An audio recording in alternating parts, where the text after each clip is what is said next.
Thank you. Thank you, Mary, and thank you, Anne-Marie. Where is she? Is she in here? And thank you, Colleen. Gosh, it's so great to be here, and what an amazing crowd.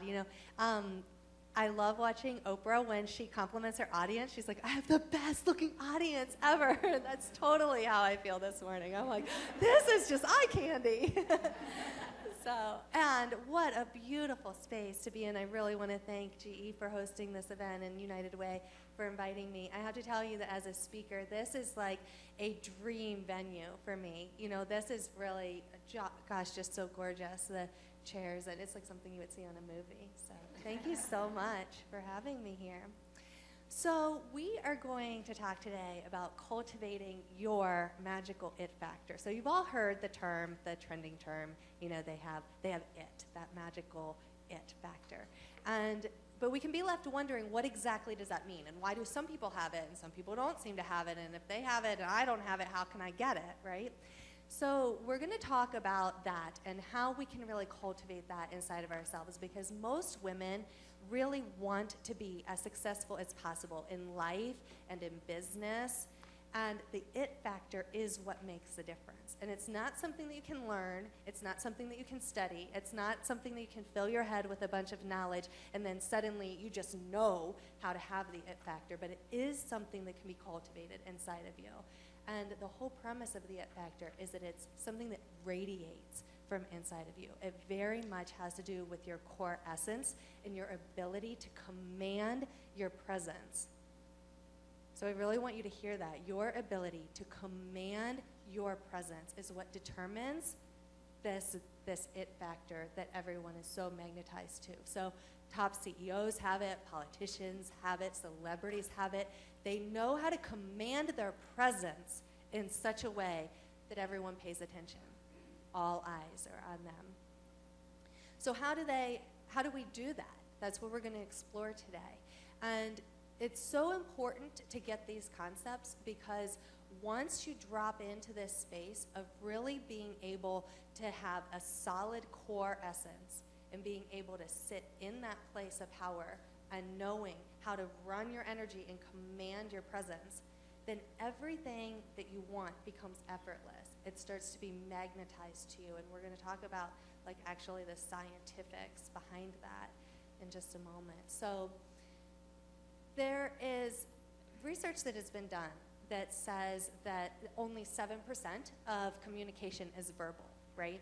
So this is kind of evidence for what I'm saying. What is that other 93% going on? That's the silent communication. What is that that's happening in that exchange with someone else? It's that invisible aspect of our presence. 93% of us is speaking louder than our words, our essence, that core of who we are. Now that's pretty amazing. And I found some conflicting evidence online. It was like, well, no, that can't really be correct, that 7%, because that means that there would only be a 7% gap if you're talking with someone who speaks a different language than you. It wouldn't, you'd be able to understand them very easily. Well, I actually do beg to differ that, because if someone was really upset with you, if they were really angry with you, and they're shouting at you in some language you don't understand, is there any miscommunication happening? You got it, right? And so isn't that interesting to think that there's so much of us that is speaking for us? So this it factor, our presence, our ability to command our presence, it actually goes before us. It speaks before we talk. It walks before us when we come into a room. It's very much the idea of first impressions. We hear all the time, first impressions are so powerful. First impressions are so important, right? What are we basing our idea of a first impression on someone? It's not what they say, and it has nothing to do with physical appearance. It's not about how they're dressed. We are not actually perceiving those things. The first thing that hits us is their essence. That is the very first hit of information that we get. And we start computing that, and we start drawing all kinds of conclusions within the first milliseconds of meeting someone. That's how this transference of energy works. And it's not something that's widely talked about in our society, and it's especially not something that's talked about widely in the business world, and yet it is the determining factor of success. So, more evidence for the fact that this is actually taking place, that this is really a dynamic, is you can see that we're transitioning, and this topic is more important now than it ever has been, really, in the timeline of our human history, because we are now on an overload of information. Everything about technology, everything about our society has put us into a place where the scales have tipped, and now we are just burned out, we are fried out on information. Head information, the information that we would read, the information that we would hear. It's like we're so full, we can't even take it anymore. So how is the information coming through? We're actually leaving the information age, and we're on the ushering in of the energetic age. And that means all of the predictions about Big Brother were true.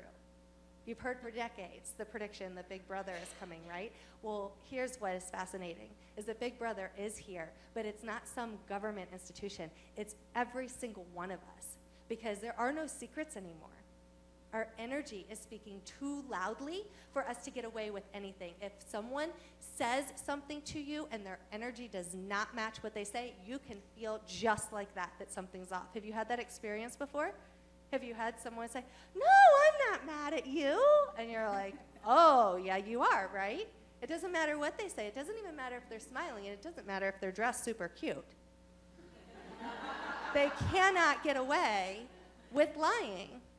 And so the minute we sit down next to someone, we begin discerning, are they being authentic? Are they in integrity? Is there space in integrity? And that is the it factor. And I'm not talking about moral integrity, that may play in somewhat, but I'm talking about the actual fabric of our being, that actual element of us that is the core of who we are, that determines our essence. If that is in integrity, if it is strong, if we're not fractured in a million different pieces, worrying, stressing, having judgments, caught up in bitterness, if we don't have all of those things going on, all of a sudden we build this really strong core, and others can sense that there is integrity about our space. And then they start believing what we say.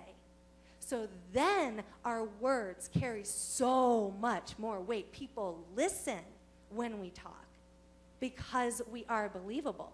And you will be called out in a minute if your energy is not matching your words. You will immediately be called out as unbelievable. So the science behind this, because we want to ask, how do we really begin to cultivate this inner core? And it has to do with collecting the fragments of who we are. It has to do with identifying where are there pieces of us that have been split off and that we're actually kind of even disassociated with them. They become a part of our subconscious field. It's all still kind of hanging there, but it's like space dust, right? And actually that's a really good analogy, because physics says that the greater the mass is of an object, the greater its gravitational pull.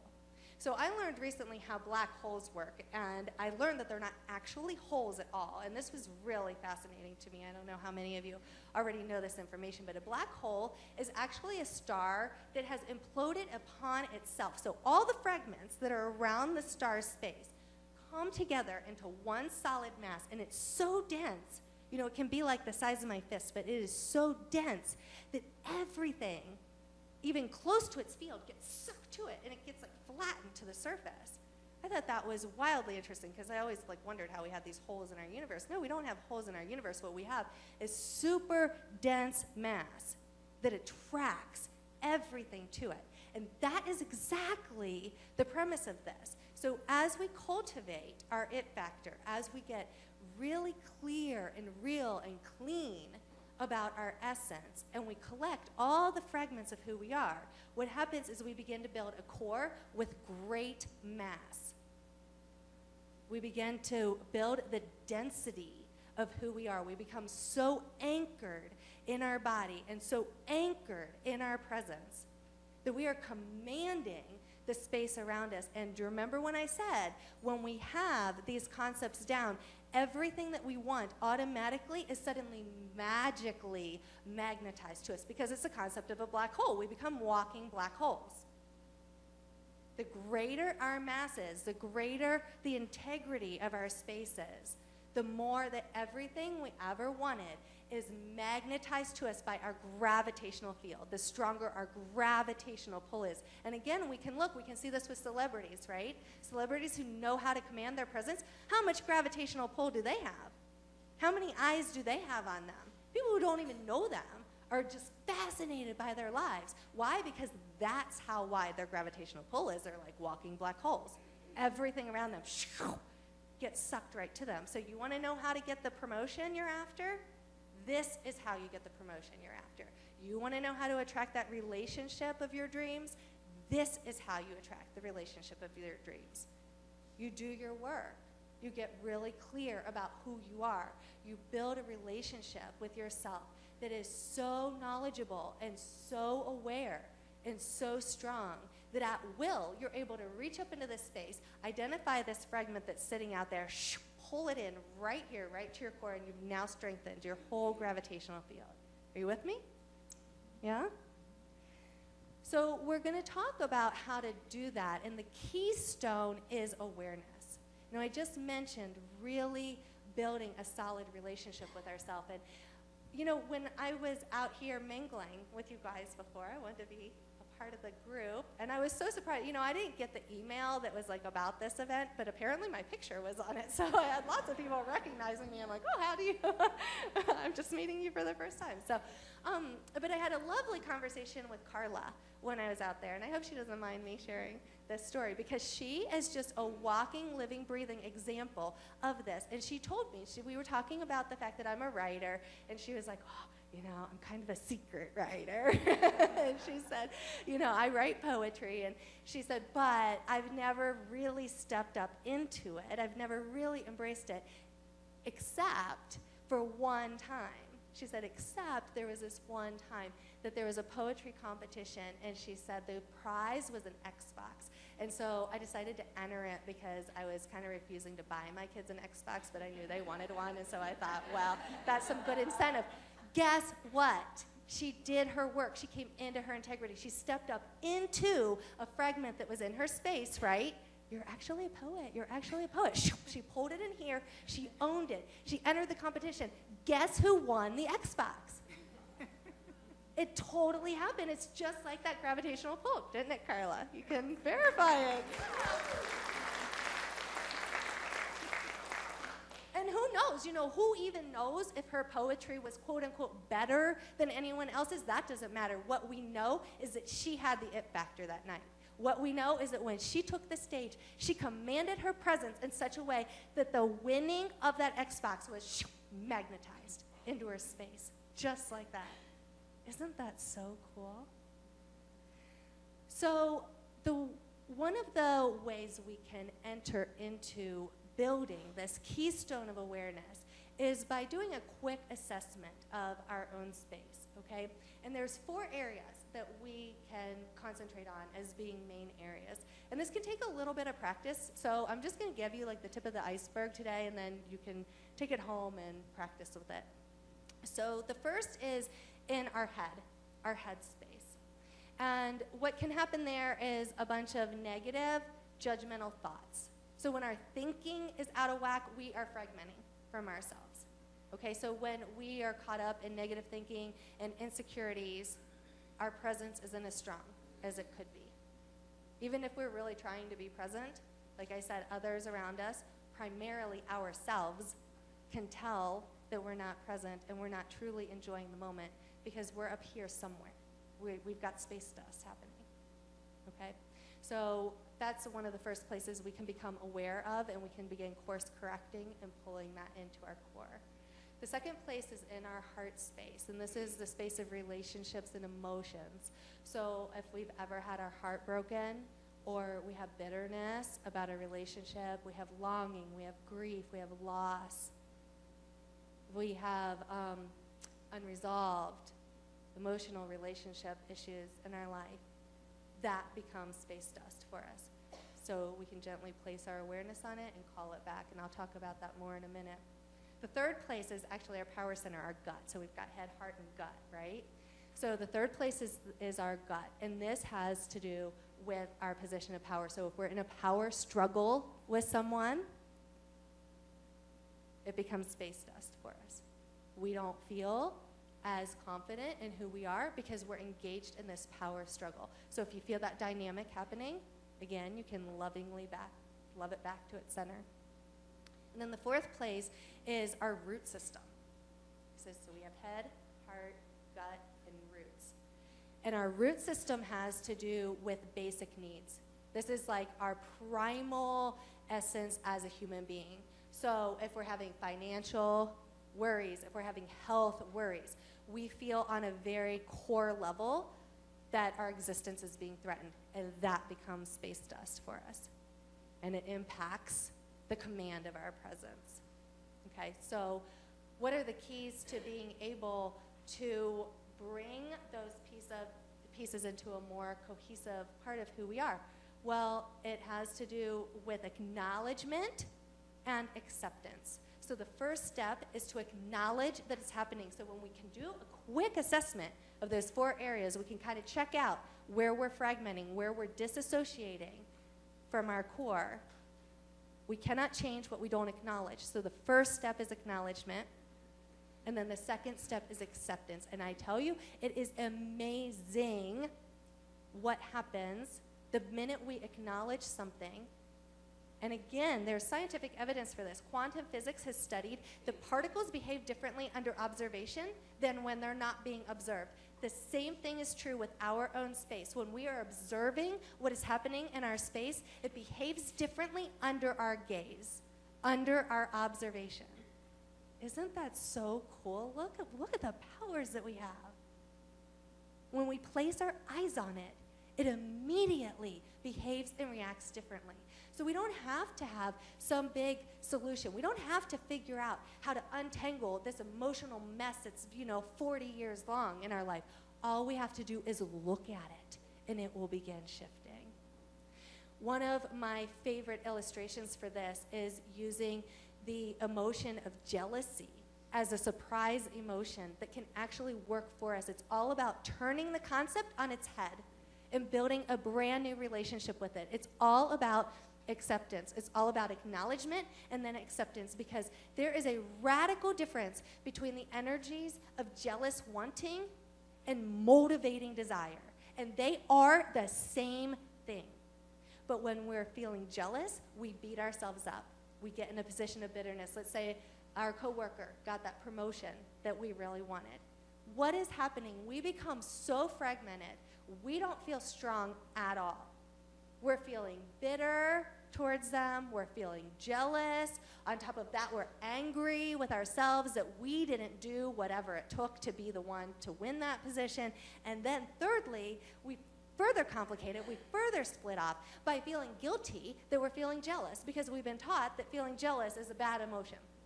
It's not good to feel jealous. It's a green-eyed monster, right? You want to avoid that at all costs. So you're feeling jealous. You're like, I shouldn't be feeling jealous. So now you're beating yourself up for that. And it's just this perpetuating cycle. But we can really turn those energies to our benefit, and we can become masters of them. We can look at what's happening. We can observe and acknowledge and admit what's happening. And we can say, oh, hey, so if I'm feeling jealous about something, that's actually an indicator of something I feel really passionately about. All of a sudden, we have enough motivating desire inside of us to do whatever it takes to achieve and to have and to do. And those two energies are very different. Motivating desire is inspiring. Your presence is strong. The integrity of who you are is going to magnetize everything that you want in your space. Have you ever been around someone who's really inspiring and very motivating? And isn't that a completely different, energetic conversation than you would have with someone who is seething with jealousy? And again, we can't lie about it, can we? We can't tell our coworker, I'm so happy for you. They see right through us in a minute. So with all of that being said, in a short amount of time, I've given you an awful lot of tips and cues to be able to work with. And I want to take a couple of minutes to do a quick activity so that you can really bring this into your own experience, okay? So for 1 minute, I want you to use the note cards that are in front of you. Everyone should have a note card available. And for 1 minute, I'll time you. I'll let you know when the minute is up. I want you to list all of your insecurities. When you think about your presence, when you think about your essence, where do you become insecure? What is that that you would like to course correct in what you think your essence is speaking that you would really prefer it not be speaking? Okay? Okay. Ready? Go.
Okay, go ahead and stop. Okay, and either flip that note card over or use the other blank one. You should have at least 2 in front of you.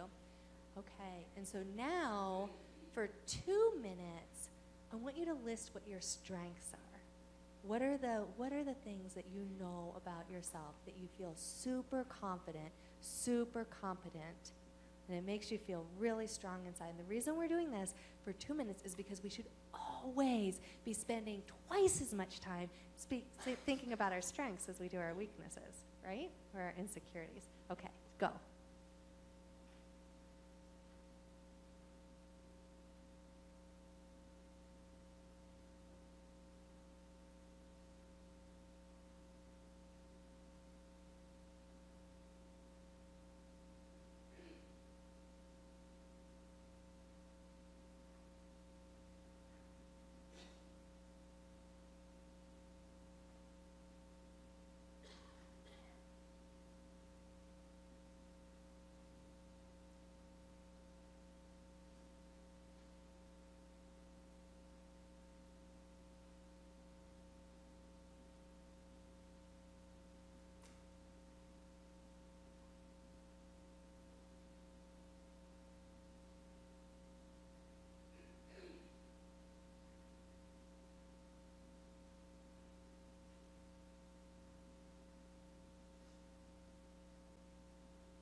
Okay, go ahead and stop. Okay, and we're going to take just a couple of minutes, but I want you to turn to the person next to you or, a small group of people near you And let's just have a short conversation for just a couple of minutes. I want you to share with the women anything that you feel comfortable about what you wrote down, and see if there's any reflections that they can provide you. If you have, so I'll tell you for me, again, this was another beautiful way that Carla was in service to me this morning. She really complimented me on my dress. She said, "I want to tell you, you look stunning. I love your dress." I was like, oh, that's exactly what I really needed to hear, because that's an area that I feel super insecure. Whenever I'm doing an event like this, my biggest stressor is not talking in front of people. It's like what to wear, because I don't feel secure about that at all. But she reflected to me like that's maybe an unnecessary insecurity. Maybe I could let that go. Maybe I could strengthen my presence to be here really with you this morning instead of being so worried that I really have horrible fashion sense, right? Okay. So go ahead and take a couple minutes and dialogue with one another.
Okay.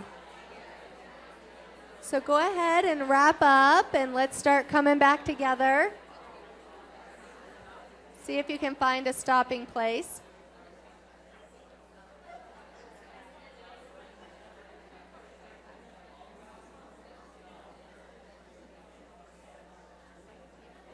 Okay.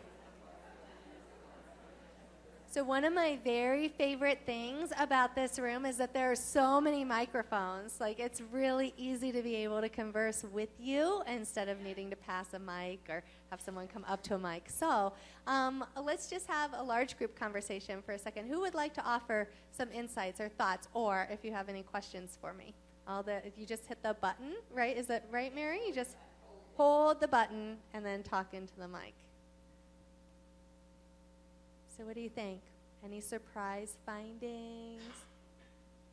When your partner or your group member was speaking, was there anything you found? I'll break the silence. We had a really good discussion. But you know what? I'm going to give the mic to her.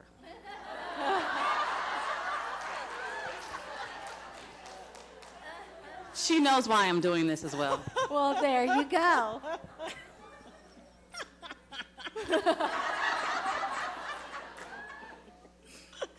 Okay, this is going to be a little bit of a challenge because not only is my boss here, but so is her boss. Oh, that's when it gets real. And remember, we can't get away with lying. Well, this lady here, I never spoken with her before, but she did a really quick read on basically a couple of the things I said, weaknesses or insecurities. I have over the years discovered that I am afraid to succeed, which sounds really strange to a lot of people. And yet my strengths are, being very creative and being able to motivate others into action.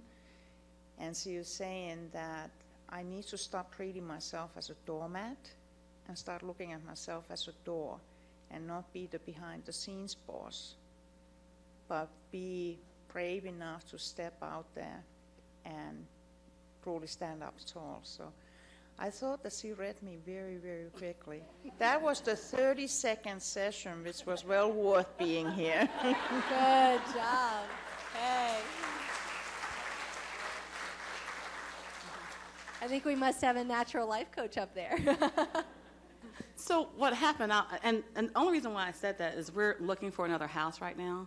And the thing that always catches me whenever I go to a house is the door. Sometimes they're ornate, sometimes they'll have glass or whatever. But for the most part, that sometimes makes the house, And so when she was talking, I was like, you sound like a doormat. And at the end of the day, who wants to be walked over, stepped on, And true people may appreciate her, because some people may dust off the doormat. But at the end of the day, why not just be the door that everybody can just see and like, hey, you actually can do more and people can gravitate to you more because you're already the best. That was a beautiful analogy. I mean, I totally got chills when she said it, when she said, can I think of myself as a door? Could you all feel the truth of that and how empowering that was for her to own that? And of course, her boss and her boss's boss want to hear her say that because an empowered employee is the best kind of employee. So good job. Okay. Good job. Okay, so we're at our time. I'm going to get ready to wrap up, and there's just two quick things that I'd like to draw your attention to. One is that I'm going to be a part of a group event tomorrow evening, and there's been some flyers out on the table out there, but I just wanted to draw your attention to it because if you liked this experience today, I just want you to realize that's time sensitive and not to ignore that flyer. So it's tomorrow evening at New Thought Unity Center. We're going to be doing an evening of grace and conversation. It's a panel discussion with several authors, and we're going to take some Q&A from the audience. It's going to be really awesome. And also, what we've talked about this morning is exactly the kind of work that I do with my clients. And I just have a brand new office space. I'm expanding my coaching practice. So if any of it speaks to you and you'd like to come in and work on cultivating your it factor, I'd love to work with you. So this has been a fabulous morning. Thank you so much for having me. Here, On behalf of GE and the members of Wings, we want to give you a token of our appreciation for coming out today. So thank you. And I also want to thank everyone for coming out this morning. I hope you found this session very engaging, exciting. I just can't wait to start practicing how I can better cultivate my it factor. Just one note, we do have a Wings has an Impact Spotlight event. It's a luncheon that's coming up on September the 13th. It's hosted by Wings. It's at the United Way headquarters on Reading Road, so we hope to see some of you out at that time. And it's 8:59, so we promise to get you out by 9. So thank you, and we look forward to seeing you again.